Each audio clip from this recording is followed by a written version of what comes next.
नमस्कार विद्यार्थी मित्रांनो, अभ्यास मित्र परिवारामध्ये तुम्हा सर्वांचं खूप खूप स्वागत आहे। तर आज आपण 10 जुलै 2026 चं करंट अफेअर्स इथे बघणार आहोत। तर आजच्या सेशनला सुरुवात करण्याआधी आपली जी अभ्यास मित्रच्या 7व्या संकल्प दिनानिमित्ताची ऑफर आहे, तर ही ऑफर अजूनही सुरू आहे। 40% डिस्काउंट सगळ्या कोर्सेसवर तुम्हाला या मिळणार आहे। तर याची फी कमी होऊन किती होईल ते सुद्धा इथे दिसतंय। तर आजच ऍडमिशन घ्यायचं, ऍप्लिकेशन डाउनलोड करा, संकल्प हे कुपन कोड यूज करायचं आहे। तर ऍप्लिकेशन बाकी आपलं डाउनलोड करा, टेलिग्राम इंस्टाग्राम पेज जॉईन करा। काही अडचण असेल तर कॉल मेसेज करायला विसरू नका। सुरुवात करूया मग सेशनला। तर आजचा पहिला प्रश्न आहे, महिला T20 विश्वचषक 2026 कोणत्या देशाने जिंकलेला आहे? तर करेक्ट आन्सर आहे ऑस्ट्रेलिया। तर मित्रांनो, महिला T20 वर्ल्ड कप जे आहे 2026 चा, तो ऑस्ट्रेलियाने जिंकला। सोफी मोलिन्युक्स ही कर्णधार होती, कॅप्टन होती। इंग्लंड उपविजेता ठरलेला आहे। इंग्लंडची कॅप्टन होती नेट सिवर ब्रेट। तर जर तुम्ही पाहिलं तर ऑस्ट्रेलियाने 2010, 12, 14, 18, 2020, 23 आणि 26 ला म्हणजे जवळपास 7वा त्यांना काय मिळालेला आहे, तर वर्ल्ड कप मिळालेला आहे। मग या जर आपण T20 वर्ल्ड कप 2026 चं एक मॅन ऑफ द मॅच जर पाहिलं तर ऑस्ट्रेलियाची बेथ मुनी हिला मिळालं।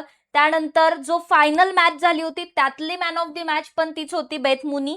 त्याचबरोबर सगळ्यात जास्त रन कोणी केल्या, तर इनी वॅट हॉज म्हणून इंग्लंडची आहे, 302 रन्स केल्या होत्या। आणि आपला भारताचा रोल यामध्ये जर आपण पाहिला तर सगळ्यात जास्त विकेट श्रीचरणीने घेतलेले, 14 विकेट घेतलेले आहेत। सो ही जी 2026 ची एडिशन होती, ही कितवी होती? 10वी एडिशन होती। इंग्लंड आणि वेल्सने याचं आयोजन केलं होतं। ठीक आहे, सो इथे थोडंसं तुम्ही लक्षात ठेवू शकता।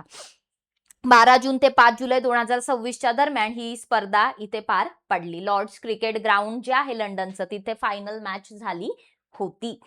पुढे जाऊया, काही स्पोर्ट्स अवॉर्ड बद्दल इथे दिलेलं आहे। सो एक रिव्हिजन तुमची होऊन जाईल, जसं की विमेन्स प्रीमियर लीग 2026 जे आहे ते आरसीबीने जिंकलं आणि दिल्ली कॅपिटल्स रनर अप होती। देन हॉकी इंडिया लीग जे आहे 2026 चं कलिंगा लान्सर्सने जिंकलं, रांची रॉयल्स उपविजेता ठरलेली होती। 79वी संतोष ट्रॉफी जी होती 2025-26 ची, तर ती सर्व्हिसेस संघाने जिंकली, केरळ उपविजेता होता। विजय हजारे ट्रॉफी 2025-26 विदर्भने जिंकली आणि सौराष्ट्र उपविजेता राहिला। 44वी ज्युनियर राष्ट्रीय खो खो स्पर्धा 2026 पुरुष गट जे आहे तर त्याचा विजेता कर्नाटक संघ ठरला आणि यामध्ये महाराष्ट्र उपविजेता होता। ऑस्ट्रेलियन ओपन 2026 महिला एकेरीमध्ये एलिना रिबाकाना आणि पुरुष एकेरीमध्ये कार्लोस अल्कराज हे विनर झाले। टाटा IPL 2026 जी आहे पुरुषांची, तर त्यामध्ये अगेन आरसीबी जिंकली आणि गुजरात टायटन्स उपविजेता राहिली। पुरुष अंडर 18 हॉकी एशिया कप 2026 चं विजेतेपद जे आहे ते भारताने जिंकलंय, जपान उपविजेता राहिली। फ्रेंच ओपन 2026 जी आहे रोलंड गॅरोस मध्ये पुरुष एकेरीचं विजेतेपद अलेक्झांडर झेरो जर्मनीचे आहेत, त्यांनी जिंकला आणि महिला एकेरीमध्ये मीरा आंद्रेवा ह्या विनर ठरलेल्या होत्या। सो हे सगळे स्पोर्ट्स आपल्यासाठी इम्पॉर्टंट आहेत। पुढे जाऊया, ग्लोबल पासपोर्ट इंडेक्स GPI 2026 मध्ये भारताचा क्रमांक कितवा आहे? 124वा, 125वा, 80वा, 150वा? तर भारताचा क्रमांक 125वा आहे। बघा किती मागे आहोत आपण। स्वीडनचा फर्स्ट आहे, then Switzerland, then Finland. So global citizen solutions जे आहे यांच्या मार्फत हा जो इंडेक्स आहे किंवा हा जो निर्देशांक आहे तो दिला जातो। 26 देशांमध्ये विजा शिवाय जे काही प्रवासाची सुविधा आहे ती भारतीय पासपोर्टद्वारे आपल्याला मिळते। तसंच भारताला प्रगत गतिशीलतेमध्ये 136व्या जीवनमानामध्ये 118वा आणि गुंतवणूकमध्ये 94वा क्रमांक मिळालेला आहे। नेक्स्ट क्वेश्चन कडे जाऊया। अमेरिकेतील फ्लोरिडा राज्यातील टॅम्पा शहरामध्ये आपी मानवतावादी पुरस्कार आणि प्रतिष्ठित की to the city of Tampa या पुरस्कारांनी कोणाला सन्मानित करण्यात आलेले आहे? तर इथे करेक्ट आन्सर येईल नीता अंबानी। तर ऑप्शन नंबर 1 हे बरोबर उत्तर आहे। सो रिलायन्स फाउंडेशनच्या संस्थापक आणि अध्यक्ष नीता अंबानी यांना त्यांच्या उत्कृष्ट समाजकार्याबद्दल अमेरिकेमधील 2 जे प्रमुख सन्मान आहेत तर त्याच्याने गौरवण्यात आले. त्यांना आपी मानवतावादी पुरस्कार आणि टॅम्पा शहराची चावी प्रदान करण्यात आली. सो बेसिकली टॅम्पा शहराची की त्यांना दिली आहे. तर आरोग्य सेवा, शिक्षण, क्रीडा आणि परोपकार या क्षेत्रामध्ये त्यांचं जे जागतिक योगदान आहे तर त्याबद्दल टॅम्पाच्या महापौर जे आहेत जेन कॅस्टर यांच्या हस्ते हा नागरी सन्मान त्यांना प्रदान करण्यात आलेला आहे. पुढे जाऊया. जुलै 2026 मध्ये पेरूचे नवीन राष्ट्रपती म्हणून कोणाची निवड करण्यात आलेली आहे? तर करेक्ट आन्सर येईल केइको फुजिमोरी. केइको फुजिमोरी यांची पेरूचे नवीन राष्ट्रपती म्हणून निवड करण्यात आलेली आहे. तर कन्झर्वेटिव्ह पक्षाच्या नेत्या आहेत त्या. तर यांची पेरूचे नवीन राष्ट्रपती प्रेसिडेंट म्हणून नियुक्ती झालेली आहे वयाच्या 51व्या वर्षी. 10 वर्षात पेरूच्या 9व्या राष्ट्रपती बनल्यात त्या. आणि त्यानंतर जर तुम्ही पाहिल्या तर त्यांचा शपथविधी सोहळा जो आहे तो 28 जुलैला होणार आहे. त्याचबरोबर पेरू जर देश पाहिला तर पेरू देश दक्षिण अमेरिकेमधील एक देश आहे. लिमा ही त्याची राजधानी आहे आणि पेरुवियन सोल हे काय आहे तर चलन आहे. Next question. जुलै 2026 मध्ये घोषित भारत आग्नेय आशिया I2C पाणबुडी केबल प्रणाली कोणत्या देशांना जोडेल असा प्रश्न इथे आपल्याला विचारलेला आहे. तर याचं करेक्ट आन्सर आहे भारत, मलेशिया आणि सिंगापूर. ऑप्शन नंबर 2 हे अगदी बरोबर उत्तर इथे येणार आहे. मायक्रोसॉफ्ट, सिंगटेल, टाटा कम्युनिकेशन्स आणि लाईटस्टॉर्म यांचा समावेश असलेला एक संघ भारत आग्नेय आशिया जो आहे I2C पाणबुडी केबल प्रणाली उभारण्यासाठी या अग्रीमेंट वरती स्वाक्षरी केलेली आहे. सो I2C पाणबुडी केबल प्रणाली काय आहे बेसिकली तर भारत आग्नेय आशिया प्रकल्प जो आहे तर भारत, मलेशिया, सिंगापूर यांना जोडणारा एक मॉडर्न असं अत्याधुनिक अशी पाणबुडी केबल प्रणाली आहे. सो ही जी केबल सिस्टम आहे जवळपास 3600 किलोमीटर लांबीची असणार आहे. भारताची जी पूर्व किनारपट्टी आहे तर त्यावरील मच्छलीपट्टणम आंध्र प्रदेश आणि चेन्नई तामिळनाडू यांना सिंगापूर आणि मलेशिया क्वालालंपूरशी ती जोडणार आहे.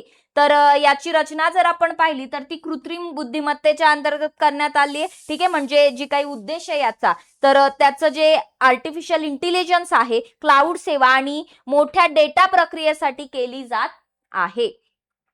देन फिफा वर्ल्ड कप 2026 मधून बाहेर पडल्यानंतर कोणत्या देशाच्या नेमार या महान खेळाडूने आंतरराष्ट्रीय फुटबॉल मधून निवृत्ती जाहीर केलेली आहे? तर नेमार हा ब्राझीलचा प्लेअर आहे. सो ऑप्शन नंबर 1 हे करेक्ट आन्सर येईल. ब्राझीलचा जो खेळाडू आहे नेमार त्याने काय केलं तर इंटरनॅशनल फुटबॉल मधून काय केलेली आहे निवृत्ती केलेली आहे.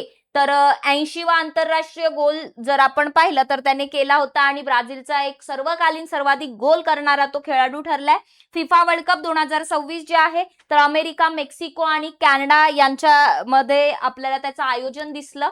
तर अजून सुरू आहे, विनर वगैरे आपल्याला समजेलच लवकरच. जुलै 2026 मध्ये हिंदुस्तान शिपयार्ड लिमिटेड जे आहे त्याचे नवीन अध्यक्ष आणि व्यवस्थापकीय संचालक CMD कोण झालेले आहेत? तर चंद्रशेखरन रघुराम हे याचं करेक्ट आन्सर येईल. ऑप्शन नंबर 1 हे अगदी बरोबर उत्तर आहे. रियर ऍडमिरल चंद्रशेखर रघुराम यांनी विशाखापट्टणम जे आहे त्या ठिकाणी हिंदुस्तान शिपयार्ड लिमिटेडचे नवीन अध्यक्ष आणि व्यवस्थापकीय संचालक म्हणून पदभार स्वीकारलेला आहे. सो हिंदुस्तान शिपयार्ड लिमिटेड बद्दल थोडंसं बघूया. 21 जून 1941 ला याची स्थापना झाली होती. वालचंद हिराचंद हे त्याचे संस्थापक आहेत. आंध्र प्रदेशमध्ये विशाखापट्टणम या ठिकाणी त्याचं मुख्यालय आहे. पुढे जाण्यापूर्वी एक गोष्ट की थोडंसं मी फास्ट मोड मध्ये हे यासाठी घेतेय की कमी वेळेमध्ये डेली जीके तुमच्या कानावरून गेलं पाहिजे. तुम्ही खूप मोठा व्हिडिओ असेल स्लो घेतला अर्धा तास बघायला तेवढे पेशन्स नसतात तुमच्यामध्ये. सो आपण कमी वेळेमध्ये 15-16 मिनिटांमध्ये क्विक तुमची रिव्हिजन व्हावी या दृष्टीने थोडंसं आपण फास्ट फॉर्मॅट मध्ये सगळं घेतोय. सो बाकी जर तुम्हाला थोडं स्लो हवं असेल तर तुम्ही तशा कमेंट्स मध्ये सांगा, आपण थोडंसं अजून त्याला मग हे करूया. तर जुलै 2026 मध्ये कोणत्या राज्य सरकारने नील अर्थव्यवस्था म्हणजे ब्ल्यू इकॉनॉमीला चालना देण्यासाठी 2026-36 या कालावधीसाठी खोल समुद्रातील मासेमारी अभियान मंजूर केलेलं आहे? सो जर आपण पाहिलं तर हे बिल ओडिसा सरकारचं आहे. ठीक आहे, सो ओडिसा हे याचं करेक्ट आन्सर येईल. सो डीप सी मधील जे काही मासेमारी मोहीम आहे त्याला मंजुरी ओडिसा सरकारने दिली आहे. 2026 पासून 36 पर्यंत 10 वर्ष ही मोहीम चालणार आहे. तर ₹2295 कोटीचा जो उपक्रम आहे याचा उद्देश काय की जे फिशरी प्रोडक्शन आहे त्या फिशरी प्रोडक्शनला थोडंसं चालना द्यायची. त्याचबरोबर जे मरीन इन्फ्रास्ट्रक्चर आहे किंवा बेसिक गोष्टी ज्या आहेत त्या पायाभूत सुविधांचं आधुनिकीकरण करायचं, मॉडर्नायझेशन करायचं, 50,000 पेक्षा जास्त रोजगाराच्या संधी निर्माण करणं हे याचा उद्देश आहे. पुढचा प्रश्न, केंद्रीय पर्यावरण मंत्रालयाने प्रसिद्ध केलेल्या अॅनिमल डिस्कव्हरीज 2025 अहवालानुसार भारतात कोणत्या राज्यात नवीन प्राणी प्रजातींची सर्वाधिक नोंद झालेली आहे? तर करेक्ट आन्सर आहे केरळ. सो केरळ राज्यामध्ये आपल्याला नवीन प्राणी प्रजातींची सगळ्यात जास्त नोंद झालेली दिसतीये. तर केंद्रीय पर्यावरण मंत्रालय कलकत्ता येथे आपल्याला बघायला मिळतं की भारतीय प्राणी सर्वेक्षण झालं होतं. त्याचे 111वी स्थापना दिनानिमित्त अॅनिमल डिस्कव्हरीज 2025 आणि प्लांट डिस्कव्हरीज 2025 याला प्रकाशित केलं, पब्लिश केलं आणि 98 नवीन प्राणी प्रजातींचा शोध लागलेला आहे आणि त्यानुसार केरळ जे आहे ते आता या लिस्टमध्ये टॉपवर गेलंय. सो केरळच्या खाली पश्चिम बंगालचा नंबर लागतो, 76 प्रजाती आहेत आणि कर्नाटकमध्ये 67 प्रजाती आहेत. सो केरळमध्ये 98 आता झालेले आहेत. अरुणाचल प्रदेशमध्ये 65 प्रजाती आहेत. मग भारताच्या केसमध्ये जर पाहिलं तर 2025 मध्ये राष्ट्रीय डेटाबेसमध्ये 709 प्राण्यांच्या प्रजातींची भर घातली आणि यानुसार प्राणीशास्त्र सर्वेक्षण संस्था जी आहे त्याने आतापर्यंतची नोंदवलेली ही सगळ्यात जास्त वार्षिक संख्या आपल्याला बघायला मिळते. पुढे जाऊया. जुलै 2026 मध्ये कोणत्या भारतीय फिनटेक कंपनीच्या युरोपियन शाखेला लक्झेंबर्ग मध्ये पेमेंट इन्स्टिट्यूशनचा परवाना मिळाला? तर करेक्ट आन्सर आहे पेटीएम, युरोप पेमेंट एसे. तो इथे जर तुम्ही पाहिलं तर ऑप्शन नंबर 4 हे उत्तर येईल मित्रांनो. भारतीय फिनटेक क्षेत्रामध्ये जी दिग्गज कंपनी आहे पेटीएम 197 कम्युनिकेशन्सची युरोपीय शाखा जी आहे, युरोपियन ब्रांच जी आहे, तसंच पेटीएम युरोप पेमेंट्स एसए ला लक्झेंबर्ग मध्ये पेमेंट इन्स्टिट्यूशनचा परवाना मिळालाय, लायसन्स मिळालाय आणि त्यामुळे पासपोर्टिंग अधिकारांमुळे पेटीएम आता संपूर्ण युरोपियन युनियन मध्ये सगळ्या 27 सदस्य देशांमध्ये कायदेशीररित्या ऑफिशियली आपलं पेमेंट सेवा देऊ शकेल. सो लक्झेंबर्ग बद्दल थोडंसं दिलंय. लक्झेंबर्ग सिटी ही त्याची राजधानी आणि युरो हे चलन आहे. जागतिक प्राणीजन्य रोग दिन 2026 केव्हा साजरा करण्यात आला? तर याचं करेक्ट आन्सर आहे 6 जुलै. ऑप्शन नंबर 1 हे करेक्ट आन्सर येईल. 6 जुलैला जागतिक प्राणीजन्य रोग दिन साजरा करण्यात आलेला आहे. फ्रेंच जीवशास्त्रज्ञ लुई पाश्चर यांनी 6 जुलै 1885 ला जी पहिली यशस्वी रेबीज लस दिली होती त्याच्या स्मरणार्थ हा दिवस साजरा केला जातो.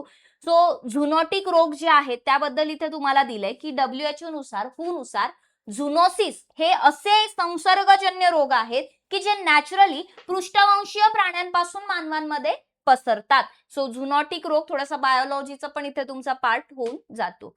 नेक्स्ट क्वेश्चन आहे, जुलै 2026 मध्ये ई रिक्षा आणि बॅटरीवर चालणारी वाहने दुरस्तपणे बंद करण्यासाठी होणाऱ्या गैरवापरामुळे भारत सरकारने कोणत्या ऍप्सवर बंदी घातलेली आहे? तर इम्पॉर्टंट आहे, लक्षात ठेवायचे. बॅट BMS, लॉसिगी, इपॉक आयऑन या ऍप्स वरती काय घातलेली आहे? बंदी घातलेली आहे. कोणत्या ऍप्स आहेत? तर इपॉक आयऑन, लॉसिगी आणि बॅट BMS हे 3 ऍप आहेत जे काय केलेले आहेत? भारत सरकारने प्रतिबंधित केलेले आहेत. जुलै 2026 मध्ये गुगल प्ले स्टोअर किंवा ऍपल ऍप स्टोअर जे आहे त्यावरून बॅटरी मॅनेजमेंट ऍप्स जे आहेत हे 3 बॅटरी मॅनेजमेंट ऍप्स काढून टाकण्याचे निर्देश दिलेले आहेत. बेसिकली हे जे ऍप्स होते तर याच्यातून काय केलं जात होतं, जे ई रिक्षा आहेत त्याचबरोबर इलेक्ट्रिक वाहनं आहेत त्यांच्या बॅटरी दुरस्तपणे बंद केल्या जात होत्या, रिमोट शटडाऊन केलं जात होतं. जुलै 2026 मध्ये पंतप्रधान नरेंद्र मोदी यांनी CG semi outsource semiconductor assembly and test OSAT सुविधेचं उद्घाटन कोणत्या ठिकाणी केलं आहे? तर मित्रांनो करेक्ट आन्सर आहे बंगळुरू, कर्नाटक या ठिकाणी. ठीक आहे. तर जर आपण पाहिलं तर एकच मिनिट. तर हा जो OSAT आहे, ठीक आहे, तर या OSAT विषयी जर आपण पाहिलं तर outsource semiconductor assembly and set test असा त्याचा फुल फॉर्म आहे OSATचा. तर एक अत्याधुनिक कारखाना किंवा सुविधा जी आहे जिथे कच्च्या सिलिकॉन चिप्सचं, ज्याला वेफर्स म्हटलं जातं, तर त्यांचं पॅकेजिंग, असेंबलिंग आणि चाचणी तिथे केली जाते. सो एक हा जो प्रकल्प आहे तो 7,500 कोटी रुपयांपेक्षा जास्त मोठ्या गुंतवणुकीने विकसित करण्यात आलाय. भारत, जपान आणि थायलंड मधील जे औद्योगिक भागीदारींच्या म्हणजे जी काही इंडस्ट्रियल पार्टनरशिप आहे, CG power, renaissance electronics, stars micro electronics, तर यांचं एक जॉईंट वेंचर म्हटलं तरी चालेल. तर त्याचं हे फलित आहे. नेक्स्ट क्वेश्चन, जुलै 2026 मध्ये केंद्रीय सागरी मत्स्य संशोधन संस्थेच्या शास्त्रज्ञांनी सायटोप्सिस इंडिका, इंडियन डोरी नावाच्या माशाच्या नवीन प्रजातीचा शोध कुठे लावलेला आहे? तर याचं करेक्ट आन्सर आहे अरबी समुद्रामध्ये, दक्षिण केरळ किनारपट्टीजवळ याचा शोध लावलेला आहे. सो सायटोप्सिस इंडिका जर आपण पाहिलं तर इंडियन डोरी हे त्याचं जनरल नाव आहे. सो खोल समुद्रामधील माशांची एक नवीन प्रजाती आहे. दक्षिण केरळच्या किनाऱ्याजवळ अरबी समुद्रामध्ये पूर्व लक्षद्वीप समुद्राचा जो उतार आहे, कॉन्टिनेंटल स्लोप आहे, तर तिथे 350 ते 500 मीटर खोलीवरती CMFRI च्या शास्त्रज्ञांनी याचा शोध लावलेला आहे. ठीक आहे. सो ही माशाची नवीन प्रजाती लक्षात ठेवा. देन भारतातील देखभाल, दुरुस्ती आणि ओव्हरऑल MRO परिसंस्था मजबूत करण्यासाठी एअर इंडियाने कोणत्या देशाच्या SIA इंजिनिअरिंग कंपनी जी आहे सिएक तर सोबत सामंजस्य करार केलेला आहे? सो इथे करेक्ट आन्सर येणार आहे सिंगापूर. ऑप्शन नंबर 3 हे याचं करेक्ट उत्तर येईल. एअर इंडियाची जी वाढती विमानताफ आहे आणि नेटवर्क आहे त्याला आधार देण्यासाठी स्थानिक पातळीवर जागतिक दर्जाच्या MRO देखभाल, दुरुस्ती आणि क्षमता विकसित करण्यासाठी या पार्टनरशिपचा मेन उद्देश आहे की त्यांनी ती पार्टनरशिप त्यासाठी केली. 15 ऑक्टोबर 1932 ला एअर इंडियाची स्थापना झाली होती. गुरुग्राम हरियाणामध्ये त्याचं मुख्यालय आहे. नटराजन चंद्रशेखरन हे त्याचे काय आहेत? अध्यक्ष आहेत. तर मित्रांनो, आजचं हे लेक्चर इथे संपलेलं आहे. जाता जाता चॅनलला सबस्क्राईब करा आणि संकल्प दिवसाची ऑफर अजूनही व्हॅलिड आहे. संकल्प हे कुपन कोड यूज करा. या बॅचेस वरती 40% डिस्काउंट तुम्हाला मिळून जाईल. अगदी कमी फी मध्ये तुम्हाला आतापर्यंतचा हायेस्ट डिस्काउंट इथे दिलेला आहे. सो पटापट ऍप्लिकेशन डाउनलोड करा, बॅचेस जॉईन करा. काही अडचण असेल तर इथे कॉन्टॅक्ट नंबर दिल्यावर कॉल किंवा व्हॉट्सअपला मेसेज तुम्ही सोडू शकता. टेलिग्राम, इंस्टाग्राम पेज जॉईन करायचे आणि काही अडचण आली तर नक्की विचारा. तर थांबूया इथे. जाता जाता व्हिडिओला लाईक करा, शेअर करा आणि कमेंट मध्ये टेस्ट क्वेश्चनचे आन्सर द्यायचे. ते म्हणजे कोणते 3 ऍप्स आहेत जे भारत सरकारने बंद केलेले आहेत, जे बॅटरीशी रिलेटेड ऍप. तिन्ही ऍप्सचे नावं मला कमेंट बॉक्स मध्ये सांगायचे आहेत. Thank you very much.